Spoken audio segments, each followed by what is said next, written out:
The wise old owl, deep in the heart of an ancient forest, stood a towering oak tree, its branches spreading wide like an umbrella protecting the woodland below. Atop this majestic tree lived an old owl named Orin. Orin was no ordinary owl. His feathers were a soft silver gray that shimmered in the moonlight, and his golden eyes seemed to hold the secrets of the world. Orin had lived in the oak tree for many years, and during that time, he had observed more than most creatures could ever imagine. Every day, Orin would perch silently on his branch, watching the forest with keen interest. He rarely spoke, but his sharp eyes missed nothing. He saw the squirrel scurrying to hide its acorns before winter, the fox teaching her cubs to hunt, and the deer quietly grazing in the clearing. He also saw the occasional human visitor, wandering the forest paths, sometimes lost in thought, sometimes chattering with friends. What made Orin special wasn't just his ability to see, it was his ability to listen. While other creatures filled the air with chatter, Orin would tilt his head, absorbing the sounds of the forest. He listened to the wind rustling through the leaves, the trickling of the nearby brook, and the whispers of secrets exchanged among the forest dwellers. He even listened to the humans when they came near, sharing their stories of joy, sorrow, and wonder. One day, as the golden sunlight streamed through the oak's branches, a group of young animals gathered near Orin's tree. Among them were a curious rabbit named Willow, a chatty sparrow named Pip, and a mischievous raccoon named Finn. They had often seen Orin sitting silently in his tree, and their curiosity had finally gotten the better of them. "Orin," Willow called up, her nose twitching nervously. "Why do you always stay so quiet? Don't you have anything to say?" Orin opened one golden eye and looked down at the animals. After a moment, he spoke, his voice deep and steady like the rustling of the wind. "I speak little because I listen much." The animals exchanged puzzled glances. "But why listen so much?" Pip chirped, flitting from branch to branch. "Talking is so much more fun." Orin hooted softly. "When you talk, you share what you already know. But when you listen, you learn what you do not." The animals fell silent, contemplating Orin's words.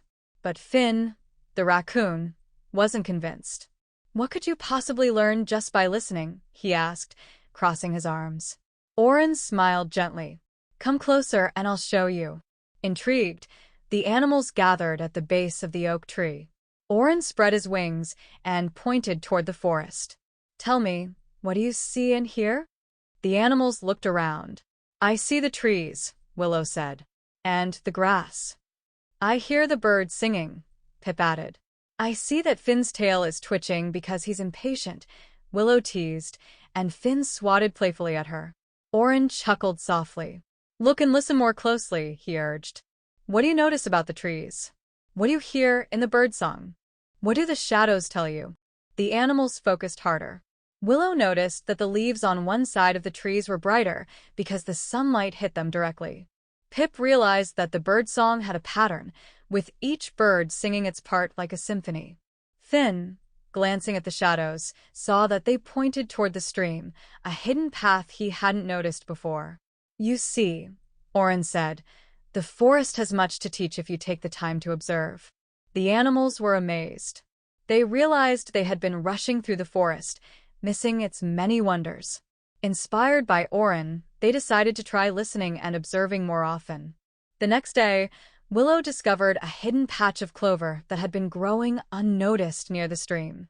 Pip learned to mimic the calls of different birds by listening carefully to their songs.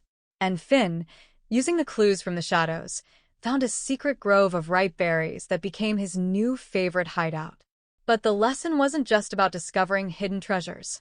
One evening, as the sun dipped below the horizon and the forest was bathed in twilight, a frightened fawn wandered into the clearing near Orin's tree. The young deer was lost, separated from its mother. The animals gathered around, unsure of what to do. "We should call out for the mother," Pip suggested. "But what if it attracts predators?" Willow said nervously. As they debated, Orin hooted softly, silencing them. "Listen," he said. The animals fell quiet, straining their ears. In the distance, faintly, they heard a soft, mournful call, the fawn's mother searching for her baby. Follow the sound, Orin instructed. The animals worked together, guiding the fawn through the forest by following the mother's call. It wasn't easy, but by paying close attention, they reunited the mother and child. The gratitude in the doe's eyes was enough to make their efforts worthwhile. That night, as the animals gathered beneath the oak tree, they looked up at Orin with newfound respect. "You were right, Orin," Willow said. "Listening and observing really do make a difference." Orin nodded, his golden eyes glowing in the moonlight. "Wisdom isn't about knowing everything," he said. "It's about being open to learning from everything." From that day on, the animals of the forest became more thoughtful, taking time to notice the beauty and lessons all around them. And Orin, the wise old owl, continued to watch over them, his silent presence a reminder of the power of observation.